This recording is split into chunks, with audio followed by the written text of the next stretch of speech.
పుత్రాలను ఛేదించి యావత్ జాతిని ఒకటి చేసి ఏకతాటి మీదకి తీసుకొచ్చి శాంతియుత పందాలో ప్రజాస్వామ్య పందాలో వ్యూహాలు ఎత్తుగడలు రచించి ఉక్కు సంకల్పంతో మరి చెక్కు చెదరని నిబద్ధతతో గమ్యాన్ని ముందాడిన నాయకులు కూడా ఉన్నారు. భారత స్వాతంత్ర సంగ్రామంలో ఇప్పుడే పెద్దలు మత్స్యనాచారి గారు చెప్పినట్టు కావచ్చు, ఎవరో ఒక యోధుడు పుట్టి ఆ జాతిని మేలుకొల్పితేనే కదిలి అల్టిమేట్ గా మళ్ళీ తిరిగి స్వాతంత్రాన్ని సాధించుకున్నారు. ప్రతి జాతికి, ప్రతి దేశానికి, ప్రతి ప్రాంతానికి ఒక కథ ఉంటుంది, ఒక కథానాయకుడు కూడా ఉంటాడు. ఈ కథలో ప్రతి నాయకులు కూడా ఉంటారు. త్యాగాలు ఉంటాయి, విద్రోహాలు కూడా ఉంటాయి, విజయాలు ఉంటాయి, అపజయాలు ఉంటాయి, ఎదురు దెబ్బలు ఉంటాయి, గుణపాఠాలు కూడా ఉంటాయి. అట్లాగే తెలంగాణ కథలో కూడా ఉన్న ఒక్క కథానాయకుడు కలిసి వచ్చే కాలానికి నడిసొచ్చే కొడుకు 2001లో ఈ గులాబీ జెండాతో తెలంగాణ తల్లికి జన్మనిచ్చిన తనయుడు కేసీఆర్ గారి రూపంలో మన ముందుకు వచ్చాడు. అందుకే ఈ కథను, మన తెలంగాణ జాతి వేదను రేపటి తరానికి నరనరాన ఎక్కించాల్సిన బాధ్యత మన మీద ఉన్నది. లేక మహమూద్ అలీ గారు, మాజీ మంత్రివర్యులు శ్రీనివాస్ గౌడ్ గారు, శాసన మండలి మాజీ అధ్యక్షులు పెద్దలు గౌరవనీయులు స్వామి గౌడ్ గారు, సోదరి ఎమ్మెల్సీ శ్రీమతి కవిత గారు, మరొక సోదరి మీ అందరికీ సుపరిచితురాలు మా ఆడబిడ్డ మరి ఆలేరు మాజీ శాసనసభ్యురాలు గొంగిడి సునీతమ్మ గారు, అదేవిధంగా మాజీ మంత్రివర్యులు శ్రీనివాస్ గౌడ్ అన్న గారు, దేశ్పత్ శ్రీనివాస్ గారు, మన ఎమ్మెల్సీ గారు, రవి గాయకులు, ఇంకా గౌరవనీయులైన party general secretary head quarters పెద్దలు మాజీ రాజ్యసభ సభ్యులు రావుల చంద్రశేఖర్ రెడ్డి అన్న గారు, డాక్టర్ శ్రవణ్ గారు, డాక్టర్ ఎర్రోల శ్రీనివాస్ గారు, ఇక్కడ వేదిక పైన చాలా మంది పెద్దలు ఉన్నారు. వారందరికీ నేను ఎవరెవరి పేర్లు చెప్తలేనో వాళ్ళందరూ మనసులోనే తిట్టుకోండి, బయట తిట్టుకోవద్దని కోరుతూ, మరి ఉదయం నుంచి పెద్దలు కేసీఆర్ గారి నాయకత్వంలో 15 సంవత్సరాల కిందట ఏదైతే ఒక తీవ్రమైన సంకల్పంతో చెప్తా విష్ణు ఆగు నిలబెట్టు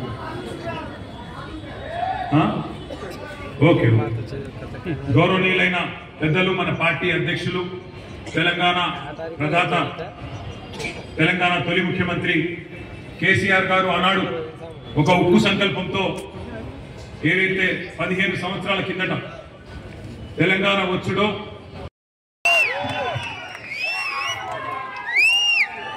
తెలంగాణ ముందుగా ఆలస్యంగా వచ్చినందుకు అందరూ మన్నించాలని కోరుతూ వేదిక పైన ఉన్న పెద్దలు గౌరవనీయులైన శాసన మండలిలో మన ప్రతిపక్ష నాయకులు పార్టీ వ్యవస్థాపక సభ్యుల్లో కేసీఆర్ గారితో ఒక సహచరుడిగా సోదరుడిగా మొదటి రోజు నుంచి ఈ రోజు వరకు 24 సంవత్సరాల పాటు కలిసి నడిచిన పెద్దలు శాసనసభకు మాజీ అధిపతి ప్రస్తుత శాసన మండలి ప్రతిపక్ష నాయకులు గౌరవనీయులు శ్రీ మత్స్యనాచారి గారు, గౌరవనీయులైన పెద్దలు మన శాసన మండలి డిప్యూటీ చైర్మన్ శ్రీ బండా ప్రకాష్ గారు, గౌరవనీయులైన బీఆర్ఎస్ హైదరాబాద్ నగర శాఖ అధ్యక్షులు, ఈరోజు ఈ కార్యక్రమాన్ని తన అధ్యక్షతన నిర్వహిస్తున్న సోదరులు జూబ్లీ శాసనసభ్యులు మాగంటి గోపీనాథ్ గారు, పెద్దలు మాజీ మంత్రివర్యులు మాజీ డిప్యూటీ స్పీకర్ గారు, మీ అందరికీ ఆప్తులు గౌరవనీయులైన శ్రీ సికింద్రాబాద్ శాసనసభ్యులు శ్రీ పద్మారావు గారు, గౌరవనీయులు పెద్దలు మాజీ మంత్రివర్యులు ఏ కార్యక్రమం తీసుకున్నా తనదైన ప్రత్యేకతతో కార్యక్రమాన్ని బ్రహ్మాండంగా ఈరోజు బుల్లెట్ నడుపుకుంటూ మరి ఇక్కడ దాకా వచ్చిన మా అన్నగారు సనత్ నగర్ ఎమ్మెల్యే తలసాని శ్రీనివాసరావు గారికి, హైదరాబాద్ నగరానికి హైదరాబాద్ జిల్లాకు సంబంధించి ఈ సమావేశంతో శాసనసభ్యులు గౌరవనీయులు అంబర్పేట ఎమ్మెల్యే కాలేరు వెంకటేష్ గారు, అదేవిధంగా మషీరాబాద్ ఎమ్మెల్యే గౌరవనీయులు హైదరాబాద్ జిల్లా ఇన్ఛార్జ్ గా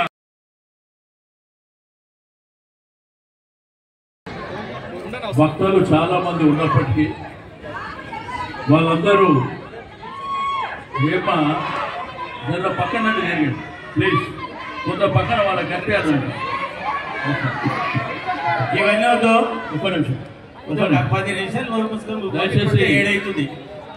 వక్తలు పెద్దలు చాలా మంది మాట్లాడేది ఉన్నప్పటికీ 4:30 గంటలకు జరిగే ప్రోగ్రాము లేట్ అయింది, చలికాలం కూడా కాబట్టి మీరు ఎవ్వరు కూడా దయచేసి అన్నిగా భావించొద్దు. ఇప్పుడు మన యువ నాయకులు పార్టీ వర్కింగ్ ప్రెసిడెంట్ అయినటువంటి కేటీఆర్ గారిని మాట్లాడవలసింది.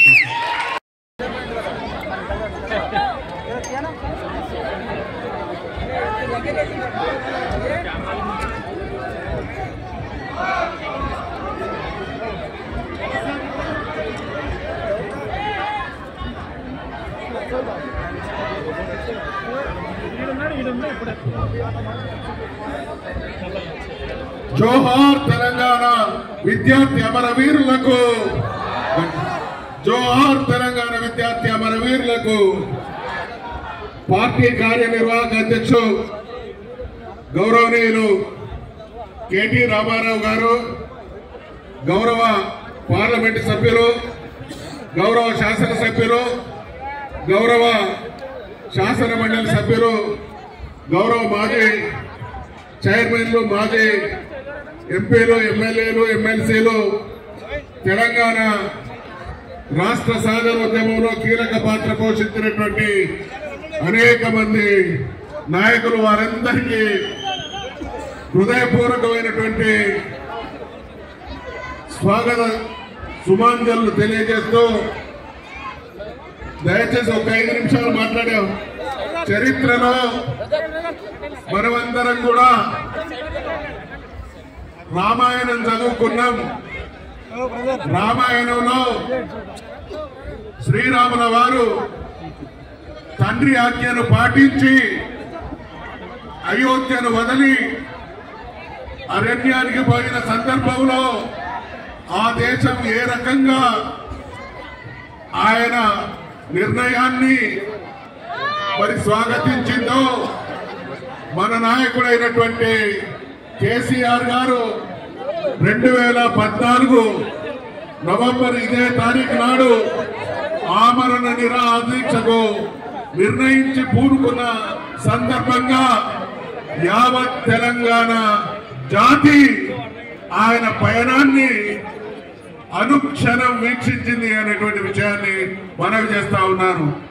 స్వాతంత్ర పోరాటంలో పూజ్య బాబూజీ ఉప్పు సత్యాగ్రహం చేసిన రోజు అదేవిధంగా జాతి మొత్తం ఆయన వెంట నడిచింది.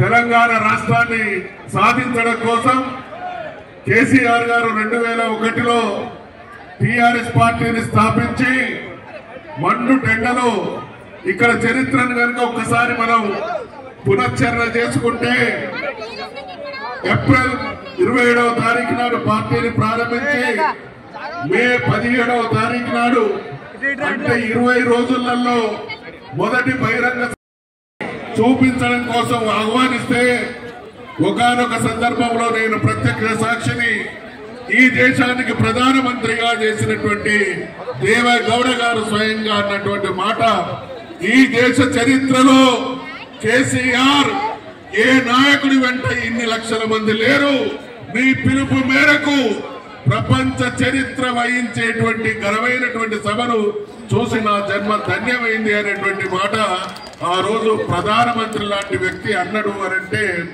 కేసీఆర్ గారి నిర్ణయానికి ప్రజలు ఎటువంటి శక్తిగా అడుగడుగున నిలిచిందో దానికి నిదర్శనం. కాబట్టి పార్టీ నెల రోజుల మీటింగ్ పెట్టినా, 3 నెలల్లో ఎన్నికలు జరిగినా, 6 నెలల్లోనే భారీ బహిరంగ సభలు ఏర్పాటు చేసిన ప్రతిదీ ప్రజల మద్దతు, కేసీఆర్ గారి నిబద్ధతతో కూడుకున్నటువంటి ప్రయత్నం వల్ల విజయవంతమైంది.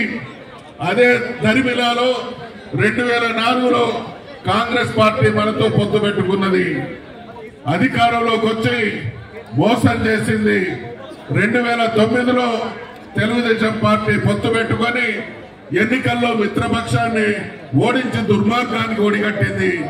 ఆనాటి పాలక వ్యవస్థ బీఆర్ఎస్ పార్టీని, శాసనసభ్యుల్ని ప్రలోభ పెట్టి పార్టీ మనుగడనే ప్రశ్నార్థకంగా చేసినటువంటి తరుణంలో మళ్లీ ఉక్కు సంకల్పంతో తెలంగాణను మరొక్కసారి తట్టి లేపాలి, వీరోచిత పోరాటానికి సమాయత్తం చేయాలనేటువంటి ఆలోచనతో కేసీఆర్ సచ్చుడు తెలంగాణ వచ్చుడు, తెలంగాణ జైత్రయాత్ర, కేసీఆర్ శివయాత్ర అనేటువంటి భీష్మ ప్రతిజ్ఞ చేసి తెలంగాణ జాతిని ఒక్కటి చేసి తెలంగాణ మొత్తాన్ని దీక్ష శిబిరం చేసినటువంటి మహానాయకుడు మన నాయకుడైనటువంటి కేసీఆర్ గారు అనేటువంటి విషయాన్ని మనం చేస్తా ఉన్నాం.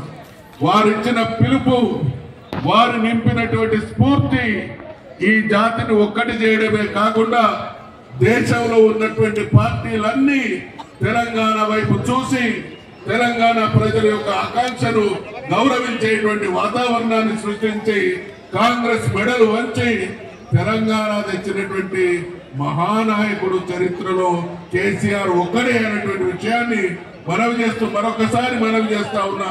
ఇటువంటి పోరాటాలు చరిత్రలో రాముల వారు అరణ్యవాసం పోయినప్పుడు, గాంధీ గారు ఉప్పు సత్యాగ్రహానికి బయలుదేరినప్పుడు, కేసీఆర్ గారు తెలంగాణ కోసం ఆమరణ నిరాహార దీక్ష చేసినప్పుడు జాతులన్నీ స్పందించినాయి. కాబట్టి అటువంటి నాయకుని నాయకత్వాన మనమందరం పోరాటం చేసి తెలంగాణ సాధించుకున్నటువంటి తెలంగాణను భారతదేశం ముక్కున వేలేసుకునే విధంగా తన 10 సంవత్సరాల పాలనలో అన్ని రంగాలలో అగ్రగామిగా నిలిపి, ఔరా ఒక నాయకుడు తలుచుకుంటే ఒక దేశాన్ని గాని ఒక రాష్ట్రాన్ని గాని ఏ రకంగా అభివృద్ధి చేయవచ్చో అనేటువంటి నిర్దేశనం చేసినటువంటి మహానాయకుని పాలన తర్వాత ఈ 1 సంవత్సర కాలం నుండి ఎటువంటి దుష్ట పరిపాలనను చూస్తా ఉన్నాం. 2014 ముందు తెలంగాణ ఏ దుస్థితిలో కొనసాగిందో అదే దుర్మార్గ పరిస్థితి మళ్ళీ ఇక్కడ ఆవిష్కరించబడుతున్నాయి. కాబట్టి కేసీఆర్ గారు ఏ పిలిపించినా మనమందరం నాటి స్ఫూర్తితో ముందుకు సాగి తెలంగాణ ప్రయోజనాలను కాపాడుకుందాం. తెలంగాణ ప్రయోజనాలను పనంగా పెట్టేటువంటి ప్రయత్నం చేసే ఏ శక్తులనైనా ఎదిరించి తీరుదాం అనేటువంటి విషయాన్ని మనవి చేసుకుంటూ సెలవు తీసుకుంటా ఉన్నా. జై తెలంగాణ. గుండు సున్నా మాట్లాడేటోడు లేడు, అడిగేటోడు లేడు, తెలంగాణ గురించి కొట్లాడేటోడే లేడు లోక్సభలో. అందుకే తెలంగాణ సమాజం ఆలోచించాలి. 8 మంది బీజేపీ ఎంపీలను గెలిపిస్తే 8 రూపాయలు వచ్చినాయా? ముఖ్యమంత్రి 28 సార్లు ఢిల్లీకి పోతే 28 పైసలు వచ్చినాయా? ఆలోచించండి. అదే కేసీఆర్ ఉన్న నాళ్ళు ఇక్కడ అడుగు పెట్టడానికి సాహసం చేయని అదానీలు ప్రధానీలు ఇలా తొడగొట్టుకుంటూ వస్తున్నారంటే మనోడు లేకపోవడం వల్లనే కదా. ఆలోచించమని చెప్పి నేను కోరుతా ఉన్నా తెలంగాణ సమాజాన్ని.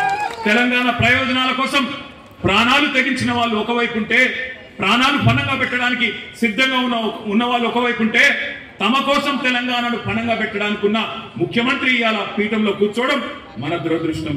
అందుకే ఈ 15 ఏళ్ల దీక్షా దివస్, 15వ దీక్షా దివస్ సందర్భంగా మన పోరాట చరిత్రను, మన జాతి చరిత్రను, మన జాతి ఔన్నత్యాన్ని, మన బిడ్డల త్యాగాన్ని, మన అమరవీరుల అమరత్వాన్ని, కాంగ్రెస్ కర్కశత్వాన్ని, కేసీఆర్ నాయకత్వాన్ని యాది చేసుకోవాల్సిన సందర్భం ఈ రోజున్నది.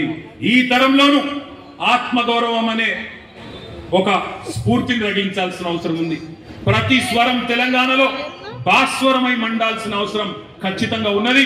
అందుకే నేను మీ అందరితో ప్రార్థించేది, ఇక్కడికి వస్తున్నప్పుడు నేను చూసిన ముఖ్యమంత్రి రేవంత్ రెడ్డి కొడంగల్లో మొన్న ఏదైతే గిరిజన రైతులను, గిరిజన ఆడబిడ్డలను సతాయించి అర్ధరాత్రి వాళ్ళ ఇళ్ల మీద పడి బందిపోట్ల మీద పడి దాడి చేసినట్టు ఆడబిడ్డలను కూడా చూడకుండా దారుణంగా వాళ్ళను ఇష్టం వచ్చిన చోట ముట్టి, బ్రిటిష్ వాళ్ళు ఆనాటి దుర్మార్గులు కూడా చేయని దుర్మార్గ పనులు చేసి ఈ రోజు ఇప్పుడే మన పోరాటానికి తల ఒగ్గి ఇప్పుడే అది రద్దు చేసుకుంటున్నట్టుగా ప్రకటన వచ్చింది. ఇది తెలంగాణ విజయం, ఇది బీఆర్ఎస్ విజయం కాదు, ఇది తెలంగాణ ప్రజల విజయం, ఆ గిరిజన బిడ్డల విజయం, అక్కడ ఉండే మా దళిత బిడ్డల విజయం, అక్కడ ఉండే బీసీ బిడ్డల విజయం, ఆ చిన్న సన్నకారు రైతుల విజయం, మన విజయం కాదు. ఇంకొక రూపంలో వస్తాడు, ఫార్మా కోసం కాదు, ఇంకొక రూపంలో నీ భూమి గుంజుకుంటాను వస్తాడు. నేను కొడంగల్లోకే కాదు, రాష్ట్రంలో ఉండే ప్రతి బిడ్డకు చెప్తా ఉన్నా, ఈ రియల్ ఎస్టేట్ బ్రోకర్ కు ఆయనకు భూములు గుంజుకోవడం, భూముల చుట్టూ వ్యాపారం చేయడం తప్ప ఇంకొకటి తెలియదు. ఆయనకు రాష్ట్ర సంపద పెంచే ఆలోచనలు లేవు, రైతాంగాన్ని బాగు చేసే ఆలోచనలు లేవు, అందుకే ప్రతిఘటన మాత్రమే మార్గం. ఖచ్చితంగా ఎప్పటికప్పుడు ఎక్కడికక్కడ నిలదీయడం మాత్రమే మనకున్న ఏకైక గత్యంతరం. మీకు ఈ గులాబీ జెండా అండగా ఉన్నది. ఈ తెలంగాణ భవన్ ఇవాళ కేసీఆర్ గారి నాయకత్వంలో ఒక జనతా గ్యారేజ్ గా మారింది. అది హైడ్రా బాధితులు కావచ్చు, మూసీ బాధితులు కావచ్చు, లగచర్ల బాధితులు కావచ్చు, ఎవరికి ఎక్కడ కష్టం వచ్చినా ఇవాళ వాళ్ళందరికీ గుర్తొస్తున్నది Telangana Bhavan, Banjara Hills, road number 12. ఈ తలుపులు ఎప్పుడు తెరిసే ఉంటాయి. రాష్ట్రంలో ఏ వర్గానికి, ఏ ఒక్కరికి, ఏ తమ్ముడికి, ఏ చెల్లెకు, ఏ అన్నకు, ఏ అక్కకు కష్టం వచ్చినా మీరు రావచ్చు, మాకు చెప్పొచ్చు. ఇటు శాసనసభలో, అటు శాసన మండలిలో, అటు రాజ్యసభలో ఎక్కడెక్కడైతే మన గొంతుందో గొంతు విప్పుతాం, ప్రభుత్వాలను అడుగుతాం. ఎక్కడైతే ప్రజా పోరాటాలు చేయాల్సిన అవసరం ఉందో అక్కడ తప్పకుండా చేస్తాం, మీకు అండగా ఉంటాం. న్యాయ పోరాటాలు కానీ, ప్రజా పోరాటాలు కానీ ఎక్కడ కూడా రాజీ లేకుండా మీకోసం కేసీఆర్ గారి దీక్షా దివస్ స్ఫూర్తిగా, కేసీఆర్ గారి పోరాట దక్షత స్ఫూర్తిగా ముందుకు పోతామని చెప్పి తెలియజేసుకుంటూ, ఇంత రాత్రి జనరల్ గా హైదరాబాద్ లో మీటింగ్లు కావు, కానీ ఇవాళ ఇంత రాత్రి పూట కూడా मेरे को ताजुब हुआ. मैं 1 महीने पहले किशन बाग गया, मैं वहां पे भी देर रात को, शायद कोई है यहाँ पे किशन बाग से, कुछ भाई है हमारे, देर रात को 10 बजे करीब वहां पे गए थे हम लोग. गए तो वहां पे भी 2500-3000 से ज्यादा हमारे बहन, हमारे खवातीन और हमारे भाई थे वहां पे. आज मैं आपसे भी कहना चाहता हूं, समझ लीजिए कौन आपके दोस्त हैं, कौन आपके दुश्मन है, कौन आपके साथ दे रहे हैं, कौन आपके इतने मसाइल में आपके साथ है, कौन आपके भाई है, समझने की कोशिश करिए. हाँ, साजिशें बहुत किए गए हमारे खिलाफ, काफी कोशिश भी की गई हमको बदनाम करने की, पर एक बात पक्का है, एक लौती आवाज है तेलंगाना आवाम की, सिर्फ और सिर्फ केसीआर है और कोई और नहीं, टीआरएस है, कोई और नहीं. మీ అందరితో నేను ప్రార్థించేది, ముఖ్యంగా హైదరాబాద్ మా నాయకులందరితో కూడా ప్రార్థించేది, ఇంత అద్భుతమైన ర్యాలీ, ఇంత అద్భుతమైన ఏర్పాట్లు చేసి ఇవాళ దీక్షా దివస్ కి ఒక అద్భుతమైన ముగింపునిచ్చినందుకు మీ అందరికీ పేరు పేరున నమస్కారాలు, ధన్యవాదాలు. జై తెలంగాణ. గట్టిగా కేసీఆర్ గారి నాయకత్వం, కేసీఆర్ గారి నాయకత్వం, జై తెలంగాణ. Thank you. సమాజానికి తన ప్రాణాన్ని పణంగా పెట్టి ఏదైతే నిరాహార దీక్షకు, ఆమర నిరాహార దీక్ష కూర్చున్నారో, ఈ రోజు సరిగ్గా 15 సంవత్సరాలు నిండుతున్న సందర్భంగా మొత్తం 33 జిల్లా పార్టీ కార్యాలయాల్లో ఎక్కడికక్కడ అన్ని జిల్లా కేంద్రాలలో విజయవంతంగా ఉదయం నుండి కూడా మన పార్టీ శ్రేణులు కదం దొక్కుతూ, కరీంనగర్ లో ఎక్కడైతే కేసీఆర్ గారు అరెస్ట్ అయినారో అక్కడ దాదాపు 15-20 వేల మందితో, అదేవిధంగా మిగతా అన్ని జిల్లా కేంద్రాల్లో కూడా ప్రతి జిల్లా కేంద్రంలో 3 నుంచి 6 వేల దాకా పెద్ద ఎత్తున పాల్గొని విజయవంతం చేసినందుకు పేరు పేరున ప్రతి ఒక్క గులాబీ కుటుంబ సభ్యుడికి హృదయపూర్వకంగా నా చేతులు జోడించి ధన్యవాదాలు తెలియజేస్తా ఉన్నాను. ప్రత్యేకంగా గౌరవనీయులు పెద్దలు తలసాని శ్రీనివాస్ యాదవ్ గారు, పద్మారావు గారు, మాగంటి గోపీనాథ్ గారు నాకేం చెప్పినారంటే, అన్న మొత్తం ఉదయం అన్ని పూర్తి చేసుకోండి, తర్వాత సాయంత్రానికి ఇక్కడికి మొత్తం పెద్దలందరినీ ఆహ్వానించండి అని చెప్పినారు. మరి మా యువ నాయకులు చాలా మంది, గోవర్ధన్ రెడ్డి గారు కానీ, మన గోవర్ధన్ రెడ్డి కానీ, ఆశీష్ యాదవ్ కానీ, ఇంకా చాలా మంది సోదరులు, గజ్జల నాగేష్ గారు కానీ, ఇంకా చాలా మంది సోదరులు వాళ్ళ కష్టపడి ఈ కార్యక్రమాన్ని చక్కగా విజయవంతం చేసినారు. ఇక్కడికి వస్తుంటే నిజంగా ఈ ప్రభుత్వం ఎంత లేఖి బుద్ధితో వ్యవహరిస్తున్నదో అర్థమవుతా ఉన్నది. ఇక్కడ మా బంజారా ఆడబిడ్డలు 500-600 మంది బ్రహ్మాండంగా వాళ్ళ సాంప్రదాయ వస్త్రాలు వేసుకొని ఈ దీక్షా దివస్ సందర్భంగా వారు కూడా పాల్గొనడానికి వస్తుంటే మొత్తం లైట్లు, ఆ క్యాన్సర్ హాస్పిటల్ నుంచి ఇక్కడ వరకు స్ట్రీట్ లైట్స్ కూడా ఆఫ్ చేసి ఉన్న ఫ్లెక్సీలన్నీ చింపేసి, ఎంత లేకి, ఎంత చిల్లర బుద్ధో ఈ ప్రభుత్వానికి, ఈ ముఖ్యమంత్రిది, దాన్ని బట్టే మళ్ళొక్కసారి రుజువు చేసుకున్నారనే మాట కూడా నేను మీకు విజ్ఞప్తి చేస్తా ఉన్నాను. కానీ ఈ రోజు మనం ఎవరినో తిట్టడానికో, ఎవరినో విమర్శించడానికో ఈ కార్యక్రమం పెట్టుకోలేదు. మనం ఒక మాట గుర్తుపెట్టుకోవాలి, మనం నిన్న ఏ దారిలో నడిచి వచ్చినామో తెలుసుకోకపోతే రేపు ఏ బాటలో ప్రయాణం చేయాలనో కూడా మనకు తెలియదు. ఎక్కడ మొదలైనామో మర్చిపోతే ఎటు పోవాలో కూడా అర్థం కాదు. అందుకే ఈరోజు ఒక మాట మనందరం కూడా గుర్తుపెట్టుకోవాలి, చరిత్రను చదవకుండా, చరిత్రను అర్థం చేసుకోకుండా భవిష్యత్తును నిర్మించలేము, గతం తెలుసుకోకుండా గమ్యాన్ని నిర్మించుకోలేము. అందుకే ఈ రోజున్న ఈ తరానికి, ముఖ్యంగా ఈ పిల్లలు ఎవరైతే ఈరోజు 18 ఏళ్ళు 20 ఏళ్ళ పిల్లలు ఉన్నారో వాళ్లకు తెలంగాణ యొక్క ఉద్యమ చరిత్ర, తెలంగాణ ఉద్యమంలో కేసీఆర్ గారి భూమిక, కేసీఆర్ వెంట ఎందుకు తెలంగాణ సమాజం మొత్తం నడిచింది, ఈ విషయాలన్నీ తెలియజెప్పాల్సిన బాధ్యత మన మీదనే ఉన్నది. ఎందుకంటే ఆనాడు 2009లో కేసీఆర్ గారు నిరాహార దీక్ష కూర్చున్నాడు. 5 ఏళ్ల వయసున్న పిల్ల ఈ రోజు 20 ఏళ్ళకి వచ్చింది. ఆ అమ్మాయికి కేసీఆర్ గారు ఒక ముఖ్యమంత్రిగా తెలవచ్చు, కేసీఆర్ గారు తెలంగాణ సాధించిన తొలి ముఖ్యమంత్రిగా తెలవచ్చు. కానీ కేసీఆర్ గారి నేతృత్వంలో నడిచిన ఉద్యమం గురించి, తెలంగాణ ప్రజల ప్రజాస్వామిక ఆకాంక్ష గురించి, దాని వెనకాల ఉన్న పోరాటాల గురించి, త్యాగాల చరిత్ర గురించి, అమరులైన శ్రీకాంతాచారి, పోలీసు కిష్టయ్య, సిరిపురం యాదయ్య, అదే విధంగా ఇషాన్ రెడ్డి, సువర్ణ, వేణుగోపాల్ రెడ్డి లాంటి విద్యార్థి అమరవీరుల త్యాగం గాని, అదే విధంగా టీఎన్జిఓ నాయకులుగా ఉండి ఆనాడు పెన్ డౌన్ చేసి మొత్తం తెలంగాణ ఉద్యోగులు, లక్షలాది మంది తెలంగాణ ఉద్యోగులను సమ్మె బాటన ఆనాడు పెన్ డౌన్ చేసి నడిపిన స్వామి గౌడ్ గారి గురించి కానీ, శ్రీనివాస్ గౌడ్ గారి గురించి కానీ, లేదా తెలంగాణ ఉద్యోగుల సంఘం గురించి కానీ, తెలంగాణ ఎన్జిఓల గురించి కానీ తెలిసే అవకాశం లేదు. అందుకే మనం గుర్తుపెట్టుకోవాలి, ప్రతి జాతి తన ఘనమైన వైభవాన్ని, పోరాటాలను, త్యాగాలను, విజయాలను కథగానో పాటతోనో ఏదో ఒక కళారూపంలో నిత్యగానం చేస్తూ ఉంటేనే తర్వాత తరాలకు కూడా తెలుస్తుంది.